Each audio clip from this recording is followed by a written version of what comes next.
so brand new, thinking about the days that I'm with you. So I smile and think for a while, every day. One thing I've learned is how not to be just all to myself, doing my own thing.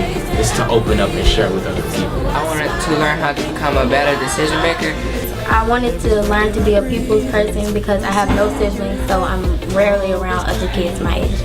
I think I would see myself being a better person to my peers. I wanted to be here because I thought it would teach me some better things about becoming a young man. Ladders for Leaders is a leadership program. It's a youth empowerment program that teaches kids responsibility, work skills, work ethics to better themselves in the community that they live in. It's about them seeing the potential in them, seeing the worth in them. And I think this empowerment program, forces kids to have a personal relationship with, people, learn how to react to things that don't go their way, learn how to make appropriate decisions in situations that could go from bad to worse in the blink of an eye. I'm gonna say fall is like an economy, and we need 2 more lines. Follow the... Like a fall. I'm 15. Where do you go to school? I go to Chattanooga Academy. The last time we got together, Charles did this poem, and their assignment was to write a poem to somebody. And when he performed this piece, everybody was just kind of like, yeah, that's pretty much how you do it. So I thought it would be a good idea for him to do this one. So my poem is called Everlong. I wrote this when my uncle died, and when I came back, I just had so much on my mind, I decided to put it all together on an iPad. So this is how it goes. When you stop and think, when you look to your left and your right and see what the world that surrounds you, when someone is beside you to share it, this is love.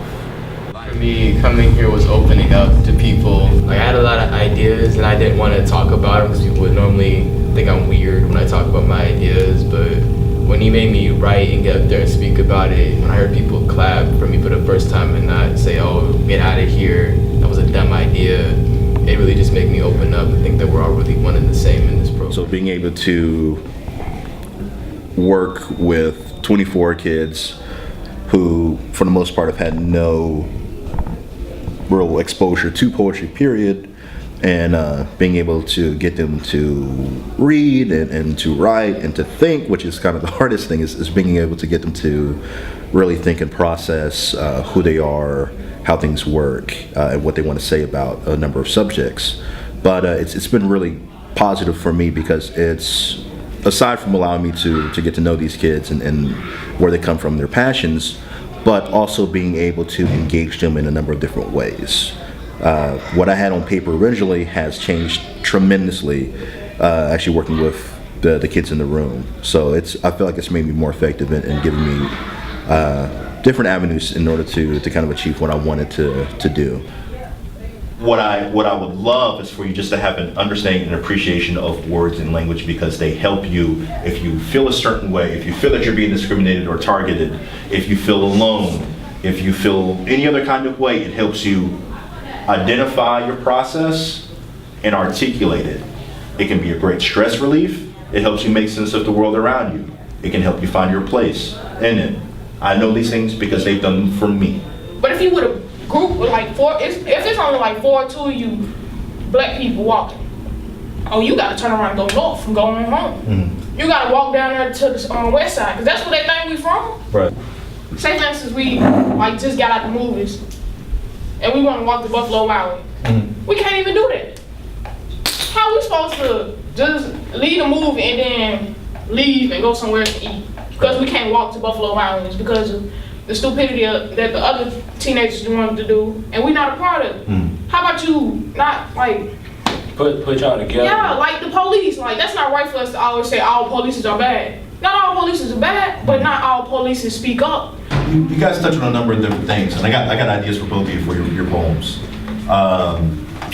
You two, your group piece. I want the first line of your poem to be, "Are we not equal?" And I want you to riff from there. Everything that you said before, put that in there somehow. You throw some stuff in there too. I want your poem to start off with why. Why are we being targeted? Why can't we go downtown? Why are we being treated this way? I want you to go from there. My name is Kanaya Watkins and I'm 15. My poem is called Are We Not Equal? Living in one nation, yet there was segregation. She didn't want to be my friend because of the color of my skin. Are we not equal? Police abuses authority and we can do nothing about it. They target the minority and there's no doubt about it. Eric Garner, Mike Brown, and Sandra Bland are all dead and gone. They had no reason to kill them, man. Are we not equal?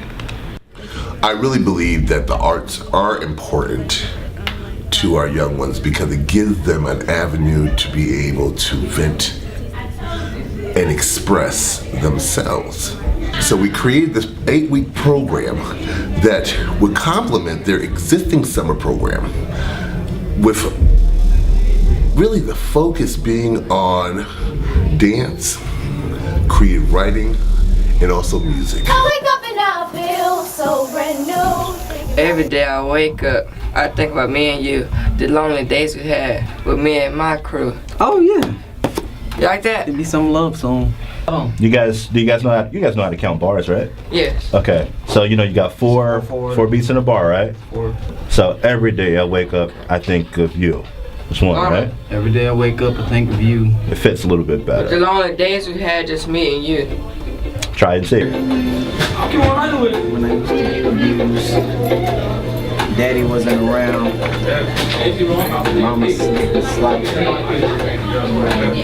I'm still trying to think. I'm still trying to figure out when my future gonna be so bright. I pray to God every night. Dang, I'm making a poem right now, but that's what raps are, man. My name is Avante, and I'm 14 years old. I'm a musician, first of all, and I just, being around music, it just makes me feel good. So. My name is Jonathan Scott. I'm 14 years old. I'm here because I want to be a better person, a better leader, and not a follower.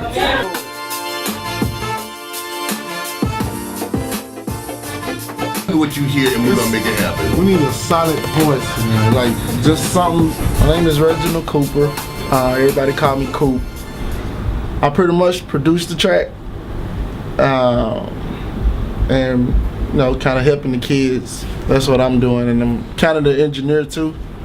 Trying to get things together right now. You gotta be patient. You really gotta be patient, and you gotta kind of keep them focused. They get kind of off track sometimes. My name is T-Ron. I go to Howard High School and I'm 15 years old. Everything I do with my raps and my beats I learned from Coop. All I could do was cry, and I was losing. My name is Emery Pinkerton. I am 16 years old in the 11th grade, and I go to Ottawa High School. So you do get a lot of being here with a lot of the kids, and you get a lot out of the counselors here. I love the counselors. It's been a good experience for me, especially with the arts thing, because I like the arts. So it's been something, and it's gotten me out the house, because I'm not going to even lie. I sit in my bed all day and watch TV. And my dad hates it. I sleep, I hear screams, my ankles are made up of ice cream, and I have lights exuding from me like a baby. Ooh. I've been writing probably middle school. Since I started middle school, I write all the time. Write songs because I sing, so I write songs. I love writing poetry. I love writing short stories. I love writing, so I write all. Thinking about the days that I'm with you, so I smile and think for a while. Well, my name is Alexis Eden, and I am a program coordinator for Ladders for Leaders. I think they need this program because there's a lot of kids that don't have, leadership. They don't have a lot of, I can say personally for me, I grew up without a father. So having a program like this for kids that may not have that type of role model in their life is just so necessary, because a lot of kids, when they don't have it, they tend to go down the wrong path. And so I just think this program is just good for them, so they can just see that they're worth they're more than their struggle. There's like this untapped potential. Be exposed to other communities, they get to be exposed to themselves. They end up finding things about themselves they didn't even know. My favorite part of being here is working with robotics. I like STEM, which is building robots. Tech Town, robotics, STEM, and I love when people come in and talk to us. At first we introduced them to kind of the idea behind computers, robots, programming. We had them do real life activities that kind of explain the logics behind programming. Then we actually got a chance to work with robots and to have them start programming and building their own robots. I'm Emily Duncan and I'm Alex Kroll. We're from the STEM school and we came to just talk to the kids and introduce them to robotics and parts of the STEM field. Yeah, since that's at our school, we do a lot of robotics and programming, especially since that's where a lot of careers are headed these days. We thought it would be a good idea to help teach some of these kids and give them a bit of an introduction to these robotics and programming and hopefully get them started on that path. Our goal was to have youth leading youth, and I think we reached that goal. We had 2 former CAP participants, Alexis Eaton and DeJuan Scott, being the leaders that were primarily over the programming. And then Anique Jenkins, who was a former Coaches Instead of Bosses participant that was last year's program. She served in an administrative assistant role. My name is Anique Jenkins. I will be a junior at Berry College this year, and my job this summer was to be the administrative assistant for the Ladders for Leaders program. Being a psychology major, and I know I want to work with kids, it was just a blessing to me to see how far they've grown and how they've opened up to us as well as the staff. I think what I got out of this program is just being able to not only be myself, but be more of an authority figure. I grew up being, very shy, very quiet, not really speaking to folks unless I was being spoken to. And then I had to take on this role of having to be, not mean, but be authoritative. I see myself, in some of them. Okay, my name is DeJuan Scott, and I'm the program coordinator for Ladders for Leaders. I didn't feel like I was gonna make it, so, and then I can't give up on them because, if people would have gave up on me when I was, lost or whatnot, I would not be standing here right now. 5 years from now, considering that I only have 1 more year of high school, I will be in college, getting my degree for pediatrics, and that's an 11-year college cycle. I want to be a famous actor, but like on the show, I wanted to be a singing and dancing show. I guess I want to go to Cornell to be a veterinarian. Vanderbilt. At Vanderbilt to get my degree.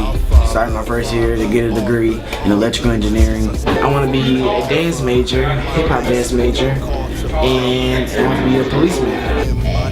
Jackson State University, dancing and major in cosmetology or either the nursing program. I want to be a broadcast journalist, working with mixing boards and different things like that, and talking with celebrities. I hope to graduate college, MTSU, with audio mixing and engineering. That's, you said 5 years from now? 5 years from now. College. When I'm hurt, I just smile. Man, everybody sing along, make every day my best, but it's a test to just keep moving on, feel like the king.